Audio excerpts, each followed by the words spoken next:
All right, Lady Ada, what is this? Hey, everybody, and welcome to another week's worth of show and tell. It's me, Lady Ada, broadcasting here from the Adafruit factory. So we do all of our testing, design, manufacture, shipping of electronic goodies and tutorials that you know and love.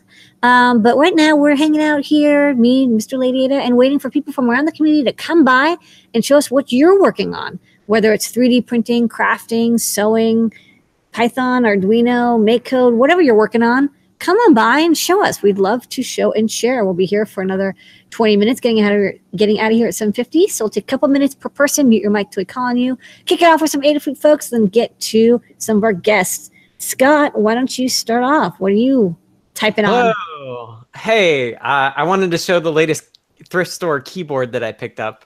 But before I do that, if you're into MIDI and CircuitPython, let me know, because I am about to commit MIDI support to CircuitPython, and we need some libraries on top of that to make it easier. So you know who you are. Get a hold of me on Discord. What I found at the thrift store is not a piano keyboard, but a computer keyboard. You had a Casio keyboard this last week, and this week you have an IBM keyboard. Yeah, this week's an IBM Model M from 1992. It's, let's see. I don't know. Its birthday is January 27th. That's what the date code on the inside is. And I thought I would just, for those of you who don't know, a lot of people consider these to be like the ultimate keyboard because of the mechanism that they have called a buckling spring. One thing I didn't realize is that the keys actually are, the key caps are like literally caps. Whoa, that's weird. Which I didn't know. Like yeah, it's weird that like there's another. You can just rearrange it however you want. Yeah, which is good because I don't actually use QWERTY, and it also means that it'll be easier for me to wash because it's quite gross. Wait, you're not? You don't use QWERTY? What do you use? Dvorak? Colmac. Colmac. Colmac. I didn't even know about that. And then the other thing I thought I would show is that if you're into making your own keyboards, I saw John Park had the launcher. Well, I did a grab bag of keycaps from Signature Plastics, and I actually sorted them. So these are all like black keycaps of all different shapes, sizes, and colors that they can do. So if you ever have a keyboard project and need some keycaps, either get a grab bag or convince me to send you some. I'm going to do some of my own as well, but those maybe if someone writes some MIDI code to test out this pull request, they could maybe get some. Oh yeah. I'll give keycaps for MIDI code for sure. Keycaps for code. That's what or PS2 support for CircuitPython as well. Yeah. So I can plug this into my CircuitPython. Bounties. All right. Thanks, Scott. Thank you. All right, Noah and Pedro. Welcome back. Hey folks. We're back here in Florida. Had a great time in New York. And we figured we'd pull this guy out. This was last year's project. It's a replica of the Times Square balldrop. So I can push a button here, and you can see the ball glow. And it's got some sound effects. Nice camera swap there. Yeah, right. Doing it all live. I can't believe it's working. And I have the volume pretty low so that I don't blow everybody's speakers, because it can get pretty loud. So check out the Learn Guide for this. It's up on the Learn Guides. There this was you got this out right before the new year, just in time. I did. Very celebratory. We actually never had a ball drop project, so I'm really psyched that we did this. It was an epic project you and David Stells worked on. Exactly. Has robotics, has the real-time clock, so you can even know exactly what time to move. 3D printing. You know, you've got like sliders, servos. It's very exciting. Good project. Fun too. Yeah. Really nicely commented by Dave too, so you can customize it. Cool. All right. Another cool one that we did. It was a school project for my son. So everybody had to do like a train thing, of course, put CircuitPython in there. And it's just Mike B's modified code. I think it was like the ABC one. So it's just conductive ink on the back. Little speaker inside there. Turn down all the way as well. And super easy little train. My son. So when you touch the pads, it makes sounds, or what does it do? Yeah, it just has a bunch of sounds on the back. So like everything from Polar Express, basically. He sat there, helped us pick out the sounds that he wanted. Took pictures, so that's all of us right there, the whole family, all the silhouette. Also got Velcro on the inside, so you can see all the electronics. We added a the PAM amp on there, hooked it up to the CPX, and the bare conductive is just all hooked up there. Battery and our favorite little speaker on the bottom there. Amazing. Near the end of it, he got to pull it around and do like a bit of a parade. So his was the only one that had lights and sounds. Of course, Yeah. he had on it. Yeah, I was gonna say, like, this kid's got like the most advanced projects by far. I know, right? Super easy to do. I think it took us like an afternoon to do. And then, of course, partnership with Cartoon Network, Microsoft. Super easy lamp, coffee cup lamp. So just cap touch buttons, all in mate code. Have all the SVGs for the cutouts. So they give us access to all their assets. So you can grab that on the Learn guide. A bunch of different ones that you can pick. And just like Scott and I think everybody else on the show and tell, have to bust out one of our first keyboards. What is this one? We have so many, we don't have to go to Goodwill or anything. They're all in the garage. These are all original. I think we got this one in 1995, I think. It was with the class. It's kind of a Model M, but it's an Apple keyboard. Apple keyboard. So we have the ADB. I don't know if we have any adapters for any of these. You guys good luck remember with these? I know, right? So this was with the PowerPC 6300. Had like a gig of memory. It had like Photoshop running off of a zip disk on there. It's a good memories. I don't know if you could take any of that out. Yeah, I don't think it's like the Model M where the keycaps can be replaced. No, but I never get this feeling again in none of the keyboards we got now. But super cool. All right. All that we had 3 hangouts earlier today. You can see all of the stuff we've been working on. Tons of prints that happened over the break. So check it out. All right, sweet. Thanks for the update. So much going on and more in the new year. All right, Mike. Hi, guys. So on keyboard night, inadvertent keyboard night, I grabbed one of my classics. So I was doing, I wanted to do a Motorola 68000 project in 1984, which it was before Mac actually. Yeah, it's just a bit before Mac had actually adopted it. So I proposed doing a terminal, and it's like, well, you didn't just have keyboards, USB keyboards you could plug into your project. So I went to a surplus store, and as Lamore knows, near universities, they often have some really great surplus stores. And so I got this Cherry keyboard. I think it's from like some sort of terminal. It's got, status lines, form, select, local print. So, some sort of printing terminal. But it's Cherry, and it's got some nice clicky keys and keycaps. Yeah, I like the rounded keycaps. It's a nice kind of dimpled keycaps with big letters. Really readable. Yeah, I liked it. And the EE part was it had this weird connector, and I had to figure out the protocol it was talking to, whatever. So I did that as part of my school project. It's some sort of parallel interface, and I got that talking. So that's my vintage keyboard. And quickly, memories. Yeah, well, I mean, I've still got. Maybe sometime I'll show you the actual 68000 board, all wire wrapped and everything. But I just got in the mail today, along with my Grand Central. Ooh, I've been testing that. You guys carry in the store this nice little keyboard, and it's both USB and PS2. So Scott, I really want that PS2 support.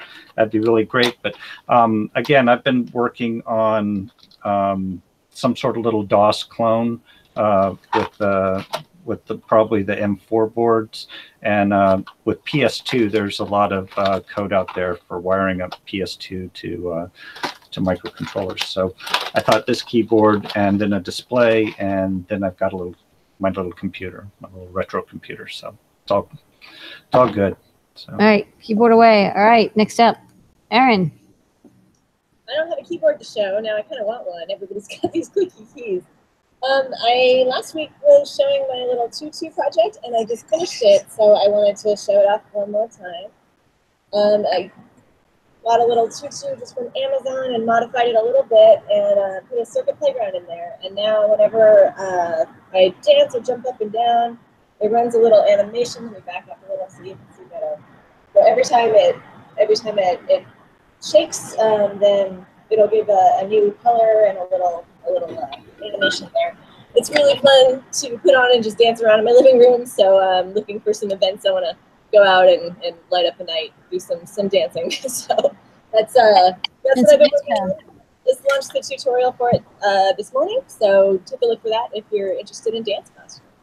Yeah, I like this because, you know, we did a sparkle skirt with the flora, you know, many years ago, like 5-6 years ago, and it you know, it was the easiest wearable at the time, but it was still pretty advanced. And this one, it's like there's no soldering even. You just twist some wires on and run MakeCode, no programming, typing required. You can just use MakeCode, drag and drop blocks to get that going. So very exciting to see how wearables have gotten easier and easier.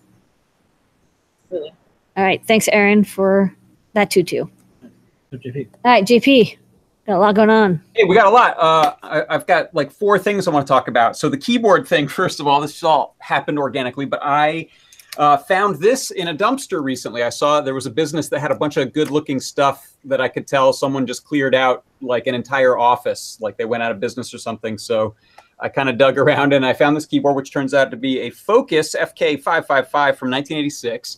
It's a PS2 style keyboard, and it's got some keys that Colin told me are pretty desirable. They are Alps SKCM Blue keys. So these are really valuable keys, which I may be mercenary enough to sell them and convert them into me buying more synthesizer gear. Who knows? But cool. I think the buzzer built into it too. I mean, like it can make music. It's got a buzzer. It's got a honkin' switch on it, which I don't know if that turns the buzzer on and off or switched modes or something like that.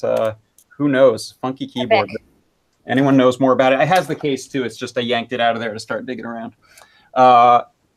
Also, today I finally squared up my shortcut keys on my little Andy Clymer mini keyboard that runs CircuitPython on a Trinket M0. I built this a couple weeks ago, and now I decided on my keycaps, which are main, bench, and down shooter, and then the picture-in-picture versions of those. So I'm getting away from my cigar box one on my show tomorrow. I'll be using this, so hopefully I'll be super fluid in my camera switching if all goes well. Speaking of my show, I'm going to give you a little tease, which involves that game of Rocket League back there and me with no hands making the car jump. I don't know if you can see that changing back there. So using your mind. How am I doing that? Find out tomorrow on the show. It involves the Microsoft Xbox Adaptive Controller and some Adafruit stuff. So come see that. And lastly, I wanted to show my drum sequencer, spinning disc drum sequencer. I launched this guy, what it launched today, I think. So this is a Feather M4 running on the Feather Wing. And I've got a set of reflection IR sensors here, a disc spinning on a continuous rotation servo, and our big honkin' 4-ohm 3-watt speaker. I'm going to turn it on. We'll see if we can get it to play some rhythms. These are rhythms that I hand drew on here with a chalk marker, which is nice and absorbent of the infrared, so it doesn't shine back when you reach those spots. Works a lot better than a Sharpie. Here we go.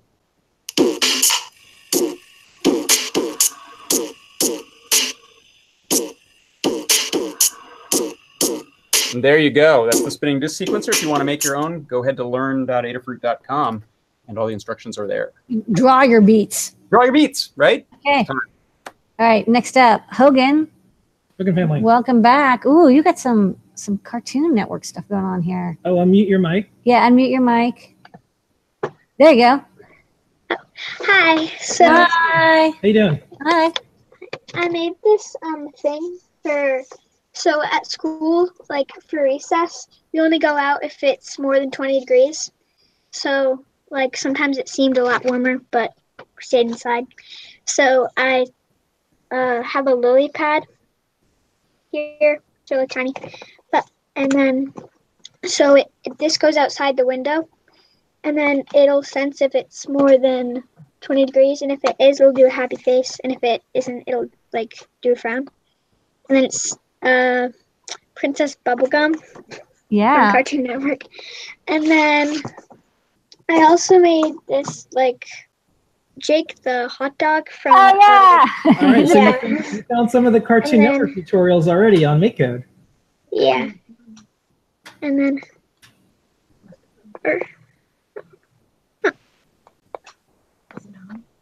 Oh, there you go, that's on. And then oh, you got rainbows.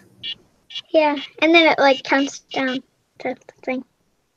So, All right. All right. You got Jake and Prince Bubblegum. You've got a big party going on there. Maybe it's good that it's cold out so you could stay inside and work on more fun electronics. maybe. All right. Great job. Well, email support@adafruit.com. Have your parent do that. And we will send you out, as seen on the show and tell sticker. And then keep checking makecode.adafruit.com because there's all the characters over there and there's learn guides. And there's more that Cartoon Network and Microsoft's doing. So you'll have some other fun characters to make and do stuff with. Thank you. Okay. All right. Good work. Bye-bye. Bye-bye. All right. Bye. Roberto. Hey guys, can y'all hear me okay? Yep. Okay, today I have to demo a OpenSCAD project I've been working on. And it's written, so, sorry, let me start again. I'm working on rainmakers that are written in OpenSCAD. And can you see my screen? Yeah. Okay, so this is what one version of the model looks like. And it's available on GitHub. Here's the URL, and I have a couple of variations that I'd like to demonstrate. And the first one is, oh, sorry, I'm trying to get off screen share. The first one is my first attempt at it, and I couldn't get, I can't get off screen share, but maybe I can just go to, oh, here we go. This is what I'm trying to show. So what I did was put some parameters that allow you to adjust the rung level. So here I'm going to crank it up so you can see I have 2 rungs here. And I'm going to change it up to 3 rungs per level. And it can go all the way up to 4. And if you crank this down, that's the way it's supposed to be. And the shell can have bumps or not bumps to kind of make it more organic looking. And now I'll just show the actual rainmakers printed. If I can get up. Yeah, I'm off screen share now, right? Yeah. Okay, cool. So the first, I guess, prototype was this one with just 1 rung, but it was pretty much a free fall for the beads, right? It's very quickly. So I printed it again, this time thinner, and trying to reduce the surface area that the beads can fall through.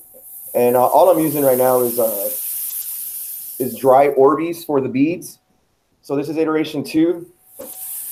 And it's still kind of a free fall, but it's a little bit slower. Iteration 3 was with 2 rungs. And I printed these little caps for it so you can kind of see. Now it's 3 rungs. And it's slowed down a little bit, kind of getting to where I wanted it to be. I hope y'all can hear that. Yeah, yeah. And it's got a nice staticky sound. Yeah, I'm liking it so far. The third iteration, or I guess at this point, the 4th iteration, I use 3 rungs per level. And it sounds a lot better. I'm happy with this one. And just so you know, these 2 have about the same amount of beads in them, but this one is like way longer for it to get to the bottom. So here it is. Yeah, that's good. And it's been fun printing these, but along the way, I was checking to make sure that the continuous integration server that I have set up is doing what it's supposed to do and running tests. Well, I think I actually lost that page. It's showing you a screen that I can't see, but We trust you. yeah, I just wanted to show that it alerted me that some of the OpenSCAD files had changed in a way that I didn't expect. And it took screenshots of it for me. And so I'm able to at least diagnose what's going on with that. And I'll update once I figure it out. And I have a video planned for this project as well. Sweet. Well, you're making music and making rain. Okay, if you want a sticker, email support@adafruit.com. And also, Happy New Year. Good to see you. One of the first shows of the New Year. Likewise. Thanks for having me. All right. Well, thank you very much, everyone. We're here every single week, 7:30 p.m. Eastern time. Thanks for making this best half an hour of the week every single week. Thank you, Scott. Thank you, Roberto. Thank you, Pedro. Thank you, Mike. Thank you, JP. Thank you, Princess Bubblegum and Hogan family. Yay. And thank you, Erin. Maybe JP can play us out. with the magic disc, and Scott can play backup keyboard. Let's say, clack, clack, clack. Yeah, Roberto, you can play that. on an instrument too. Everyone has some type of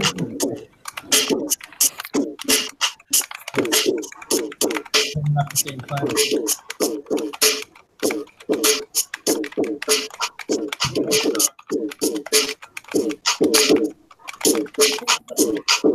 I like that. All right, we're jamming. We really don't play these shows out. It's never ending. Yeah.